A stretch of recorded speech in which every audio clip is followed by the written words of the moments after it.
The neurological examination of the upper limbs. Begin this examination by asking the patient to remove his or her shirt and to sit over the edge of the bed. Hello Richard, nice to see you. I'd like to examine your arms. If you wouldn't mind taking your shirt off and sitting on the edge of the bed, and I can do that. Examine the motor system systematically every time. Inspect for wasting, both proximally and distally, and for fasciculations. Don't forget to include the shoulder girdle in your inspection. Okay. I'd like you to put your arms straight out in front of you like this with your palms up, and then close your eyes and just hold them there. Ask the patient to hold both hands out, palms up, with the arms extended, and to close the eyes. Look for drifting of one or both arms, which can be due to upper motor neurone weakness, a cerebellar lesion, or posterior column loss. Also note any tremor or pseudoathetosis due to proprioceptive loss. Feel the muscle bulk next, both proximally and distally, and note any muscle tenderness. Do you have any pain? Test tone at the wrists and elbows by passively moving the joints at varying velocities.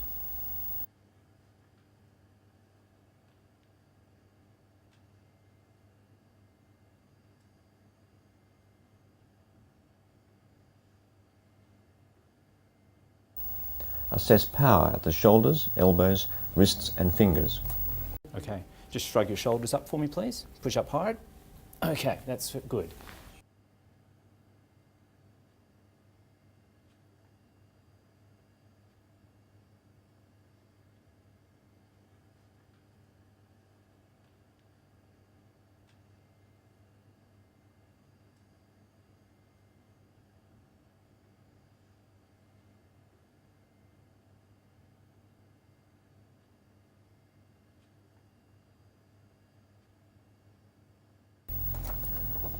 Shoulder abduction. Ask the Next, patient put your to arms straight abduct the out like arms that. with the Hold them up elbows there flexed firmly. Don't and let resist me push your them attempt to down. push them down. Adduction. Ask the patient to adduct the arms with the elbows flexed Now, and not push to allow you your to elbows separate them. towards your sides. Hard. That's good. Thanks. Elbow flexion. The patient should bend the elbow and pull so as Now not to let pull you me straighten towards it. you. Pull hard. Yep, harder. Okay, that's good. And now, I'd like you to put your thumb towards your face and pull up again. Pull up hard. Okay, relax. And try this side. Pull towards you. Okay, relax. Change the angle. Thumb up towards your nose and pull towards you. That's it. Good. Extension. All right. The patient should bend the elbow and push so as not to let you bend it. Now, just straighten your arm down towards your knee. Hard. Okay, that's good. And this side. Down towards your knee. Wrist flexion. The patient should bend the wrist and not Put your allow wrist you to down like straighten that. it. Don't let me straighten it up. Okay, and this side. Keep it flexed. Good. I'd like you to put your wrists, cock them up straight The up patient like should that. extend Hold the them wrist there. and not allow you Don't to let me bend it. straighten them. That's good. Finger extension.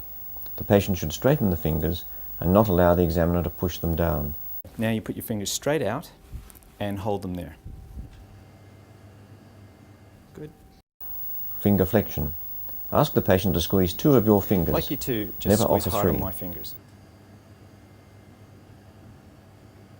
Now again, squeeze these hard, don't let me take them out. That's good. Okay. On your Finger knee, just abduction. spread your fingers The apart patient like should that. spread out the fingers and not allow you to push them So together. don't let me push these fingers together. That's good. And spread these fingers apart. Just rest them there.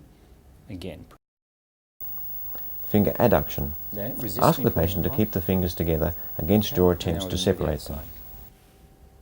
side. And resist me pulling your fingers apart. Resist. Now test for an ulnar nerve lesion, That's good. Frohman's I'd sign. like you to hold this card Ask as the I'm patient to doing it, grasp a piece of and paper keep between a the good thumb grip on and this lateral card and aspect don't of the allow me to forefinger move it. on each hand. If the sign is positive, the affected thumb will flex because of loss of its This side. adductor muscle. Again, grip it tightly. Hold it there. Good. Thank you. And now test for a median nerve lesion, pen touching test. Ask the patient to lay the hand flat, palm upward on the table, and attempt to abduct the thumb vertically to touch the examiner's pen held Position. above it. Now hold that thumb in This that may be position and impossible don't if allow there is a me to median bend nerve it. palsy at the wrist That's or good. above. And on this side, again, touch the tip of the pen Gets your thumb in the right position, and now hold that there and don't let me put it down. Yeah. Okay. Now test the I'd like you just reflexes. to fold your arms Begin with the loosely like biceps that, jerk. and just Place one forefinger on the biceps tendon and tap this with the tendon hammer. The hammer should be held near its end and the head allowed to fall with gravity. Normally, if the reflex arc is intact, there is a brisk contraction of the biceps muscle with flexion of the forearm at the elbow. This is followed by prompt relaxation. If a reflex appears to be absent, always test following a reinforcement maneuver. For example, ask the patient to clench the teeth tightly just before you let the hammer fall. Okay, I'd like you to clench your teeth very tightly, please. Go now. And relax. Do it again. And relax.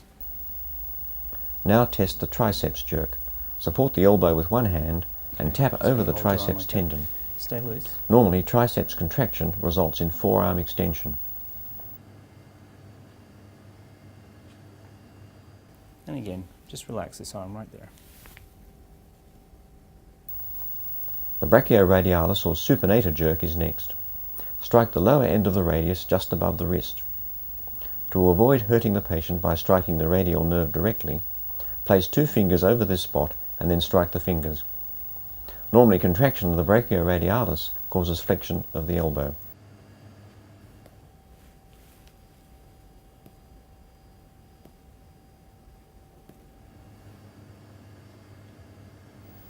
Now test the finger jerks. The patient rests the hand palm upward with the fingers slightly flexed. The hammer is struck over the examiner's fingers, which have been placed over the patient's. Normally, slight flexion of all the fingers occurs. Just relax your fingers there.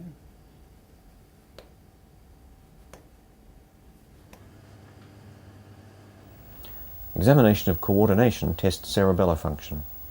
Begin with the finger-nose test. Ask the patient to touch his or her nose and then your outstretched finger. Demonstrate the movements. Touch your nose, and now reach out and touch my finger. Look for And go back intention and tremor, forth as which quickly is as you tremor can. increasing as the target is approached, and for past pointing, where the patient's finger overshoots the target towards the side of the cerebellar abnormality. Let's try the other side.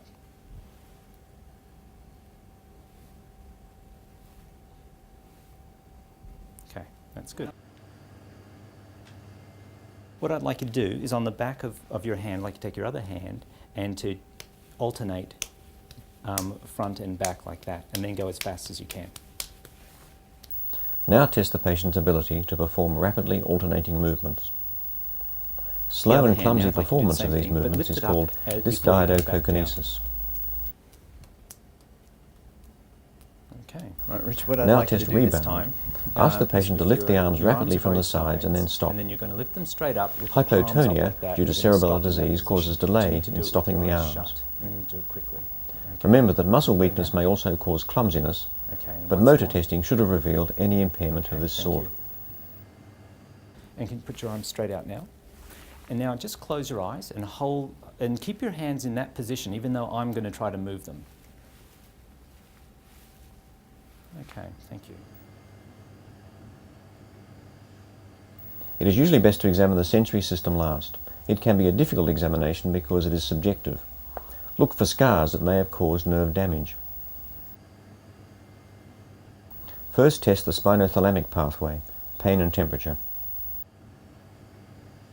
What I have here is a pin. It's been blunted, so it shouldn't hurt, but it should still feel sharp.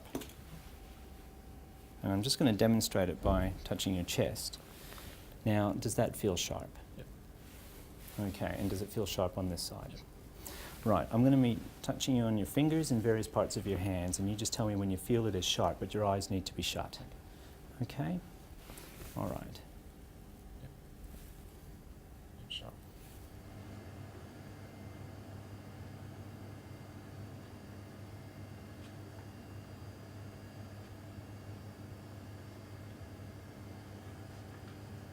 Test each dermatome. Map the abnormal area and fit any sensory loss into a pattern.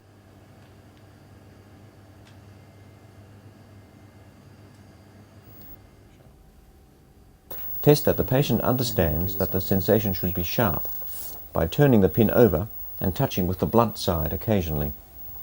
Always use a disposable neurological pin. It is not usually necessary to test thank you. temperature. Next, test the posterior column pathway, vibration and proprioception. Use a 128 Hz tuning fork to assess vibration So with sense. this, tell me, what do you feel when I put it there? It's vibrating. Okay, and on this side? It's vibrating. All right. Now, I'd like you to close your eyes, and I'm going to actually touch your fingers, and you just tell me when you can feel it. It's vibrating. Now, what I need you to do is tell me when it stops. It's stopped. Okay. If the vibration sense is absent distally, try again on the wrist, elbow, and if necessary, the shoulder. Now examine proprioception, starting with the distal interphalangeal joint of the little finger. I'm going to push it down. All right, with your eyes closed. Down. Down. Up. Okay, I'm going to try this side. Keep your eyes shut. Up. Down. Movement of a few degrees is usually detected by the patient. This is a cotton ball, and I'm going to do the similar... Test light touch with cotton wool. Touch the skin lightly, but do not stroke in each dermatome. Okay. Yep. Yes. Yes. Yes. Yes.